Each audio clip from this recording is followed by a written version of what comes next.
Listo, ok. La clase pasada hablábamos un poco sobre movimiento en el territorio periódico. Empezamos a hablar justamente cómo se debe este movimiento y hablamos de las fases. Yo les mencionaba que este tipo de temas lo van a ver, lo van a volver a ver más bien con Benjamín en electrónica, porque las señales digitales, las señales eléctricas van justamente en fases. Del movimiento ondulatorio periódico sale un tema que es el principio de superposición.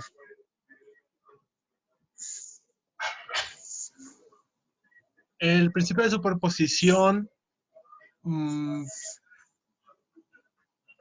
va a ser cuando dos pulsos, por ejemplo, entran al mismo medio, pero son pulsos distintos.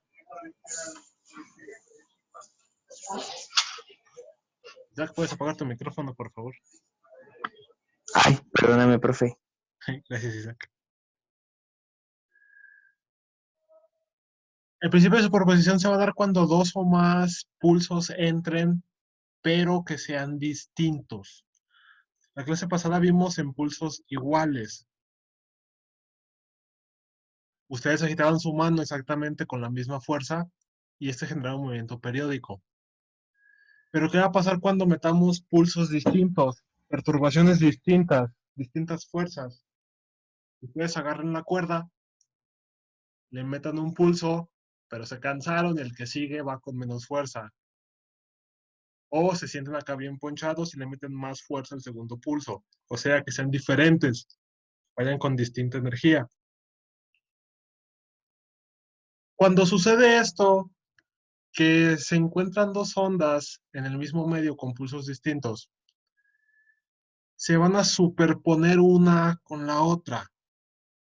Por eso se llama principio de superposición. La fuerza con la que ustedes generan el pulso le va a dar una amplitud y una longitud de onda a esa perturbación. Como son fuerzas distintas, son perturbaciones distintas, la amplitud y la longitud de onda llegan a ser distintas para cada una de las perturbaciones, para cada una de las ondas. Si se llegan a encontrar, va a pasar un fenómeno interesante. Aquí también vamos a involucrar lo que es la rapidez, que ya habíamos visto, va a depender de la densidad del material del medio, en este caso una cuerda, y una tensión a la que se ha sometido una cuerda, por ejemplo.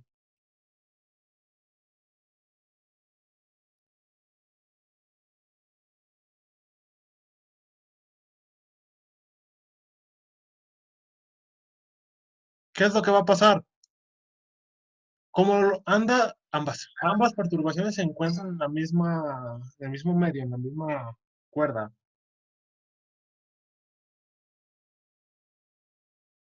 La rapidez con la que viajan las dos va a ser la misma, exactamente la misma, porque es la misma densidad, es la misma tensión, el mismo módulo elástico al que se encuentra la cuerda, es el mismo medio.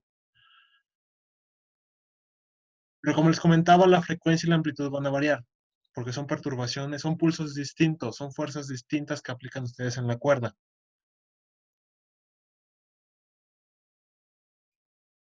Si el medio permite que la onda sea viajera, como lo vimos al principio, que no exista algún obstáculo, pues las dos se van a ir. Las dos ondas se van a ir una tras de la otra hasta que se disipen. Pero no, en casos de ondas estacionarias, donde encuentran algún medio, algún obstáculo, por ejemplo, la cuerda cuando la amarran a un poste, el sonido cuando encuentran una pared y se genera eco, que en este caso reboten,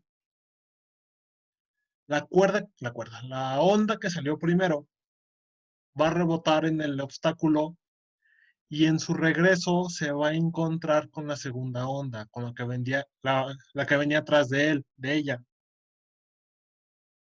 Cuando estas dos ondas se encuentran, se genera el principio de superposición. Y el desplazamiento, la amplitud de estas ondas se van a sumar. Va a ser una suma algebraica para cada una de estas ondas. Digamos que se van a fusionar en una. Va la primera de regreso porque rebotó con algo con cierta amplitud y va de ida en sentido contrario, la segunda que todavía no llega al obstáculo. Esas amplitudes se van a sumar, esas ondas se van a fusionar en una sola. Eso es el principio de superposición.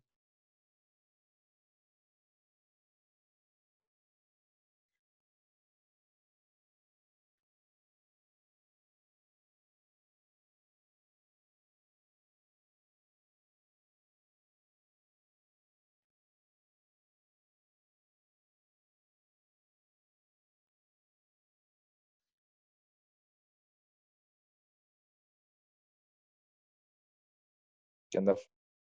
Onda, Perdón la tardanza. no, no te has perdido de mucho. Ah, bueno.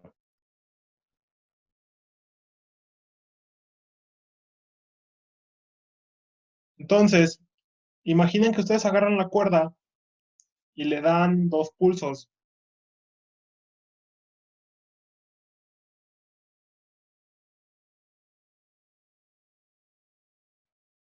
Uno va a generar una onda como la línea esta punteada, esta de aquí. Y la otra va y el segundo pulso que ustedes hagan, que lo dieron con más fuerza, va a generar la segunda onda, que es esta línea negra. Las dos van a la misma rapidez porque es la misma cuerda, es la misma densidad. Y en algún punto, la primera, que es la línea punteada, choca con un obstáculo y se regresa, rebota. Entonces, al regresar por el mismo camino, se va a encontrar con la onda que generó el segundo pulso, que es la línea negra. Cuando estas dos ondas se encuentren, se van a fusionar, se van a sumar algebraicamente sus amplitudes y se va a generar lo que es una tercera onda, que es la línea azul, que está aquí arriba. Si las ondas cuando se encuentran entran en fase, o sea, los valles y las crestas coinciden, como la imagen de la izquierda. Esta cresta coincide con la cresta de la otra onda. Si entran así en fase, nos va a dar una onda más grande. Se van a sumar. Imaginen que aquí está la línea horizontal, ¿no? Entonces, la amplitud de esta onda se va a sumar con la amplitud de esta otra y como resultado nos va a dar la amplitud acá arriba. O sea, se va a hacer más grande la onda.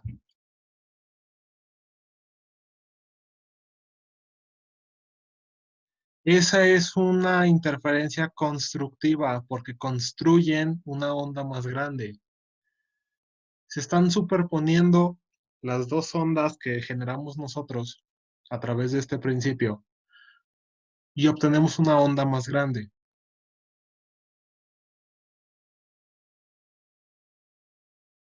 Si ustedes cuando están en una cueva lanzan un grito que rebote en una de las paredes y después lanzan otro, si ustedes logran que ambas ondas entren en fase, van a lograr una interferencia constructiva y el sonido se va a escuchar más fuerte.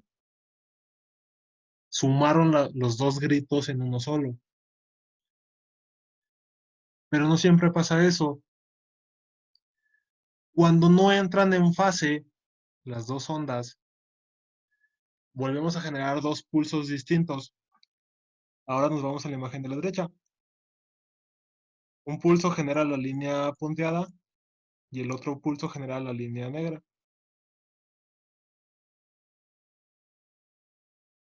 Cuando se encuentran estos dos pulsos, estas dos ondas, si no entran en fase, entran desfasadas. Si se fijan aquí, la cresta de una está en contacto con el valle de la otra y viceversa. Cuando la línea negra está en su cresta, la punteada está en su valle. En estos casos se genera una interferencia destructiva.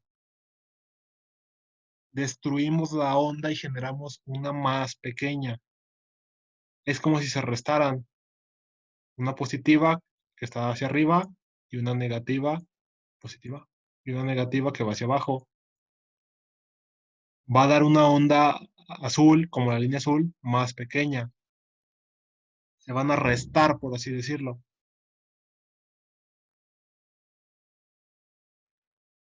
Si ustedes en una cuerda generan los dos pulsos y al momento de rebotar con un tubo donde la tengan amarrada, cuando se entran en contacto las dos ondas, si entran en desfase, la ondita de la cuerda se va a hacer más pequeña e incluso puede desaparecer. De hecho, eso es lo más común. Ustedes hagan el experimento, agarran una cuerda, átenla a un poste, denle un pulso y luego denle otro.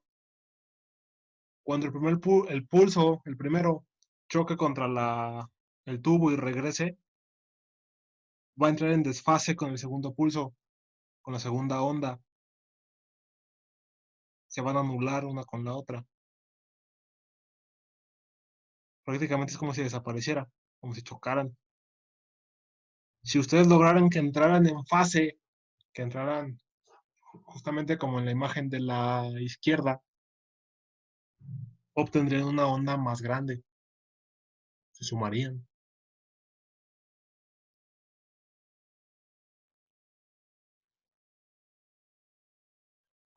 ¿Dudas hasta aquí? No, Profe, profe. Eh,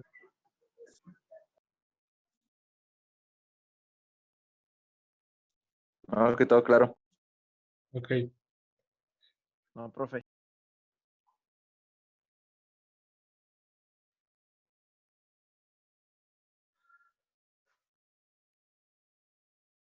bueno. Bueno, eso es prácticamente todo del principio de superposición. Es un fenómeno que se da justamente en dos o más ondas que se encuentran. Obviamente, si hay una tercera onda, dependiendo si entra en fase o en desfase, se suma o se resta. Eso lo pueden hacer para dos, tres, cuatro, todas las ondas, todos los pulsos que ustedes quieran meter a un medio, a una cuerda, al aire. Dependiendo de cómo hagan ustedes que entre en fase o en desfase, obtendrán ondas más grandes u ondas más pequeñas como resultado de este principio de superposición.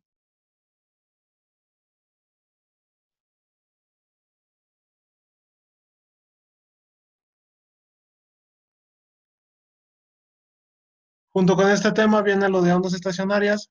Vamos a hablar un poquito más a fondo de las ondas estacionarias, que yo les comentaba para recordar un poco. Son ondas que chocan contra un obstáculo y rebotan, se regresan.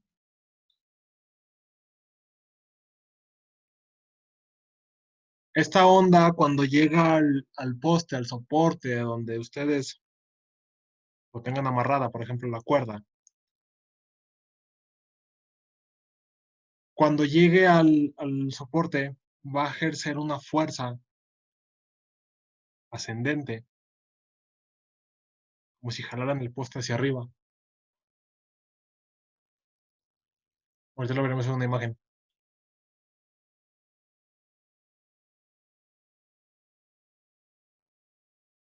Por tercera ley de Newton, se genera una fuerza contraria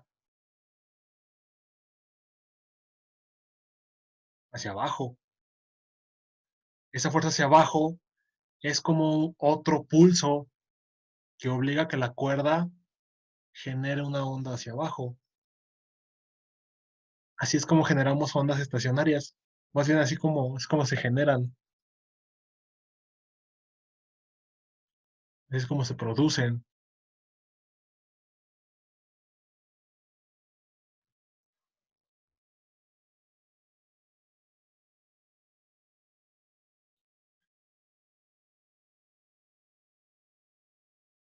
Ustedes mueven esta cuerda y se genera la perturbación, la onda. Cuando choca con la pared, genera una fuerza hacia arriba, la levanta.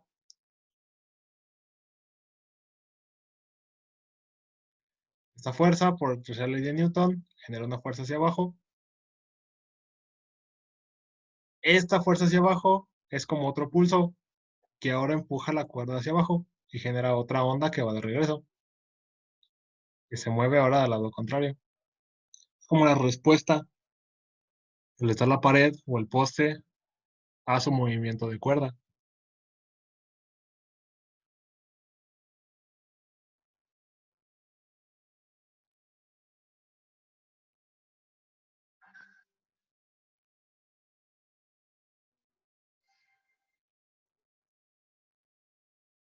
Si durante este viaje ustedes generaron otro pulso que venga por acá,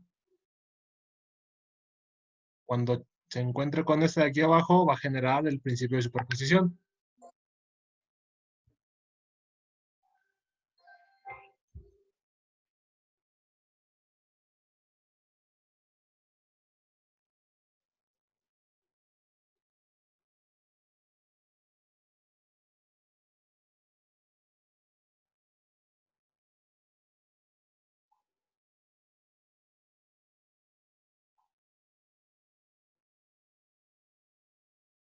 ¿Dudas?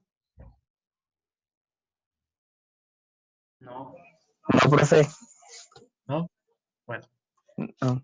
No, profe. ok. Vamos a entrar ahora a lo que es el tema del sonido. Vamos a empezar ya un poco con acústica. Como yo les he ido comentando a lo largo de este curso, el sonido es una onda mecánica. El sonido necesita un medio por el cual moverse.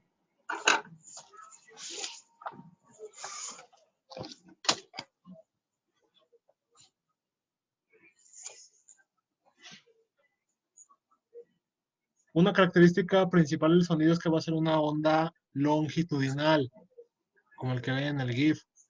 Recordemos que la onda longitudinal,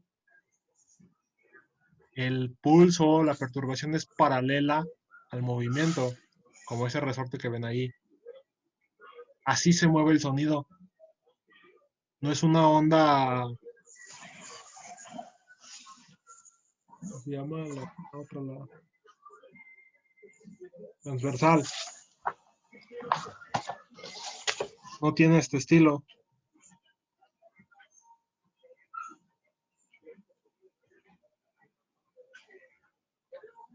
¿Quién genera el sonido?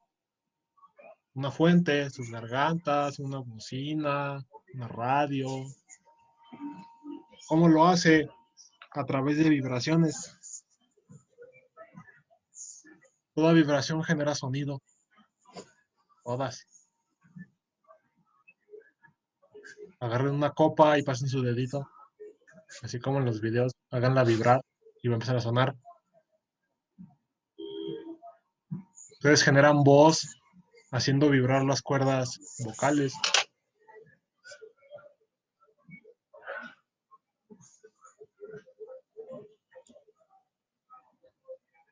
Las bocinas para generar sonido vibran. Si ponen la mano en la bocina, en los bajos más que nada, se siente la vibración.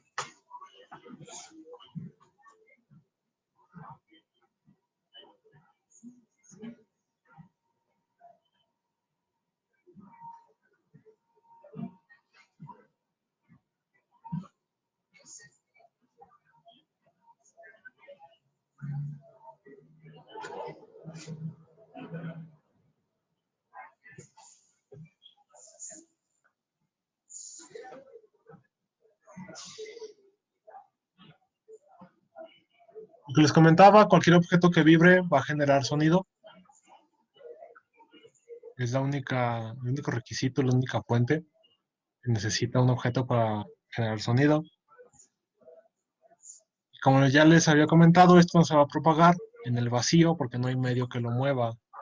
Las películas de ciencia ficción son una mentirota porque no hay sonido en el espacio. Todas las explosiones, todo eso no se pueden escuchar. No hay sonido.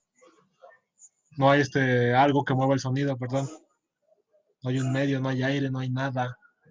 Ustedes podrían ver la explosión, pero no la escucharían.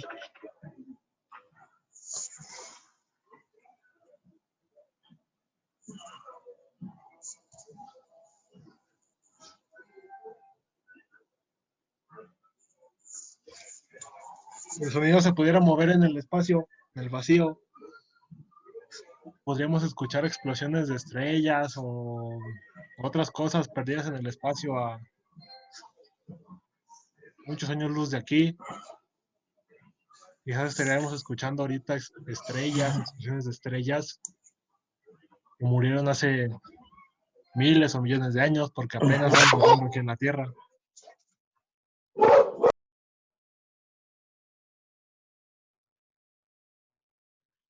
Pero como no hay un medio, no hay aire, no hay nada que mueva el sonido en el espacio, no podemos escuchar nada de eso.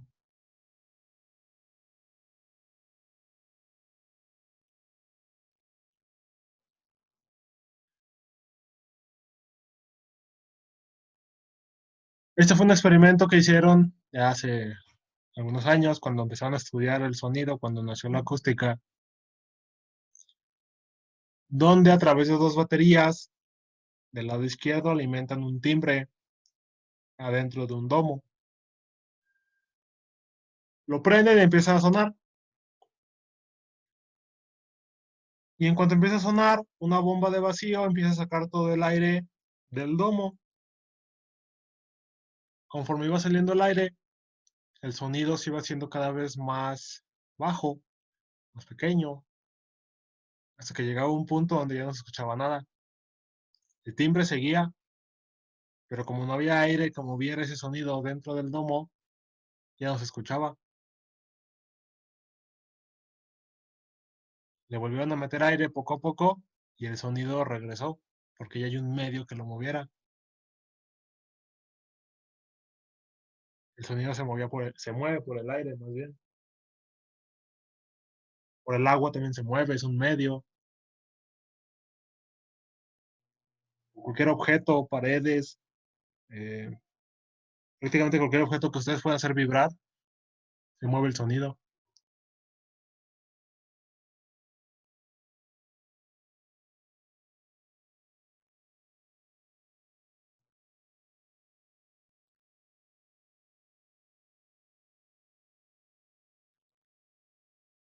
¿Cómo medimos la rapidez del sonido?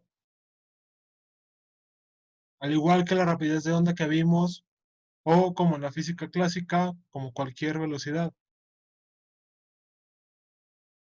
Medimos cuánto tiempo le toma al sonido llegar a cierto punto.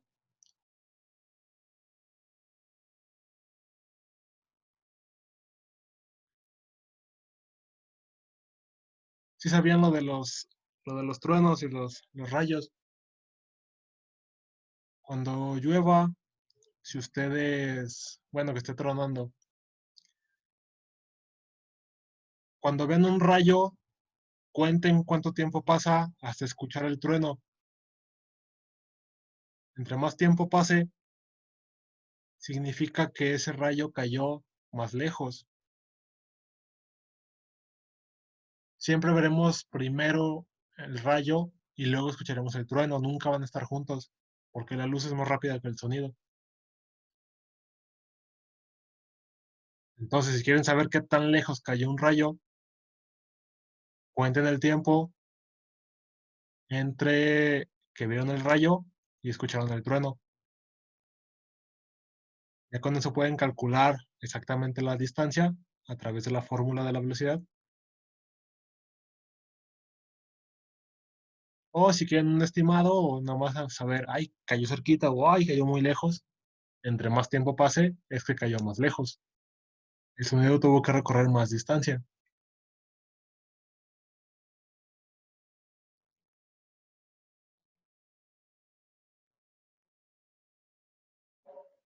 ¿Cuál es la velocidad del sonido, perdón, en el aire? 331 metros sobre segundo. Pero a 0 grados, Isaac. A 0 grados. Como yo les comentaba, las ondas mecánicas, la velocidad depende de la densidad del medio del que se muevan. El aire no tiene la misma densidad a nivel del mar que aquí en León, que en Toluca, que en Machu Picchu, que a 30,000 pies de altura. La densidad cambia, por lo tanto la velocidad del sonido también cambia, no es la misma. Se toma como estándar, de hecho, este dato es parte de la atmósfera estándar. Dentro de los parámetros de la atmósfera estándar viene este dato, la velocidad del sonido. A nivel del mar, va a viajar justamente a eso, a 0 grados centígrados.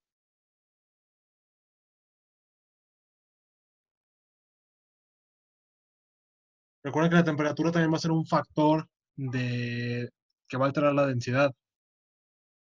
No es lo mismo aire caliente, que es menos denso que el aire frío. Pues dependiendo de dónde estén ubicados y a qué temperatura se encuentren, va a estar justamente la velocidad del sonido.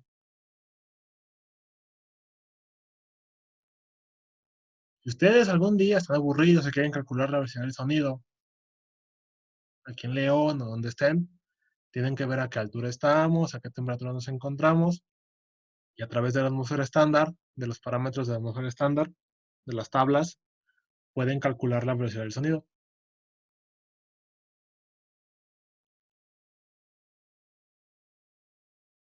Velocidad. Entonces, profe, la fórmula es velocidad igual a la raíz de y, ¿es la altura? No, es otra cosa. Ah, no, entonces no. Ya me fui mal. No, la vimos al principio. Y,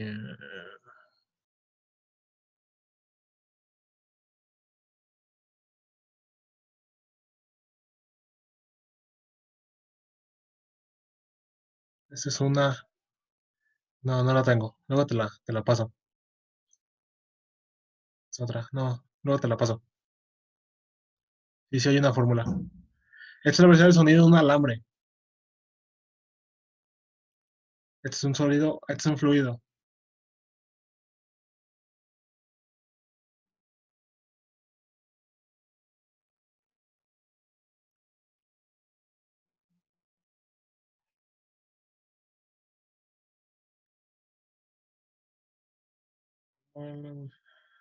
Sonido. A ver, déjame ver.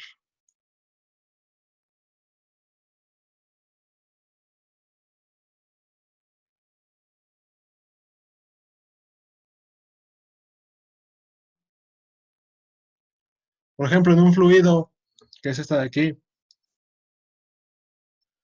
la velocidad del sonido va a ser igual a la raíz de B de Bravo entre ρ.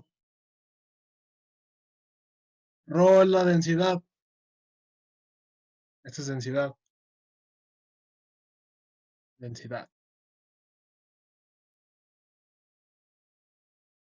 Y Bravo va a ser una relación, se le llama módulo de Bulk. Es una relación entre la presión, entre el cambio de la presión y el cambio de volumen de un fluido. Ese lo pueden encontrar en internet. Así cómo conseguirlo. Igual ya está establecido para ciertos fluidos. Para el aire, por ejemplo, lo pueden buscar. Ya viene un dato, lo ponen ahí y ya nada más buscan la densidad del aire en la posición, en donde estén, aquí en León, por ejemplo, está a 1600 metros y ahorita estamos según esto, a 27 grados centígrados. Buscamos la densidad del aire en esas características, lo metemos aquí. Buscamos el módulo de bulk ¿cómo se llama? Para el aire y ya nos dará la velocidad del sonido. Para ventaja de nosotros, ya hay tablas también.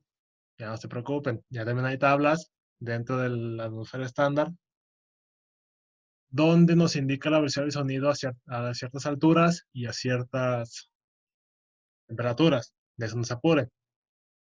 Ya no tienen que hacer estos cálculos, nomás les presento estas para que las conozcan, las vean.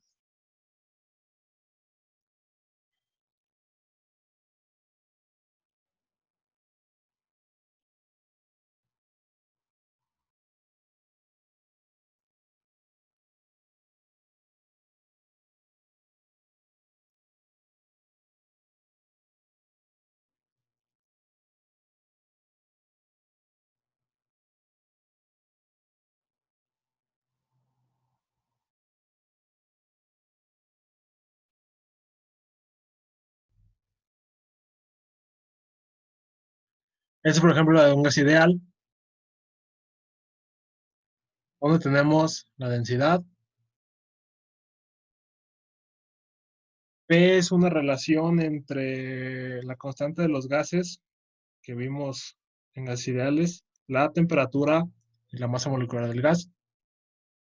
Masa molecular, constante, temperatura y otra constante adiabática. Esto ya es una cuestión termodinámica. Ya es otro tema de termodinámica, ya no nos vamos a meter.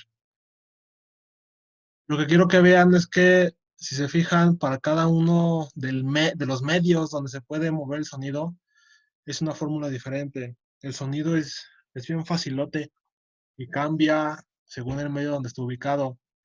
Se calcula diferente para un fluido, se calcula diferente para un gas ideal, se calcula diferente para un sólido. Con los sólidos tenemos que meter datos de módulo elástico, datos de, ¿cómo se llama? Módulo de Young. Son cosas ya de mecánica de materiales, de esfuerzos, un poquito más complejos. La idea es que ustedes vean justamente que, aunque tenemos un estándar para la velocidad del sonido, como un promedio, hay que tener en cuenta que no va a ser el mismo justamente en todos lados, ni en el medio en el que estén usando. Va a ser muy variado.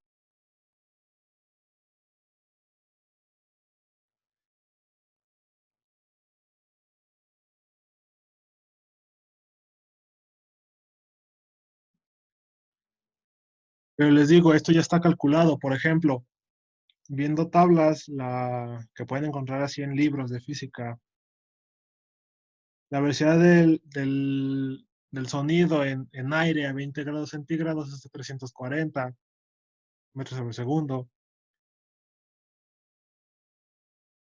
En agua, 25 grados es de 1,49 metros sobre segundo, se mueve mucho más lento.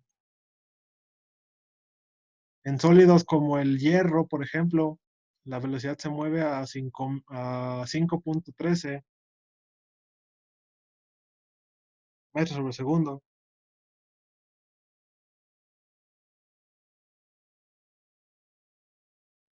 Y así pueden encontrar para cada uno de los medios donde ustedes puedan hacer vibrar o que pase sonido.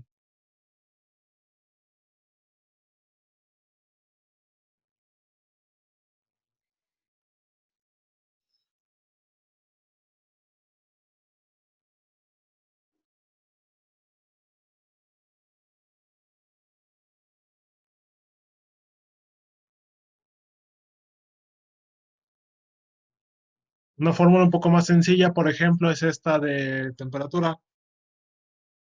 Ya es una relación que se usa para calcular la velocidad del sonido según la temperatura del aire.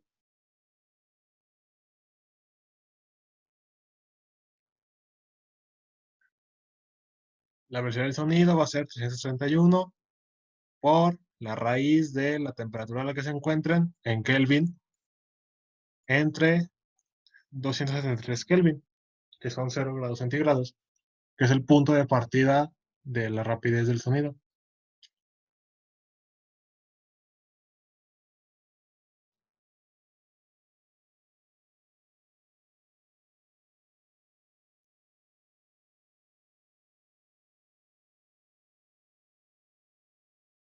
¿Dudas hasta aquí? No, profe. No, profe. Queda menos de un minuto, vamos a dejarle hasta aquí.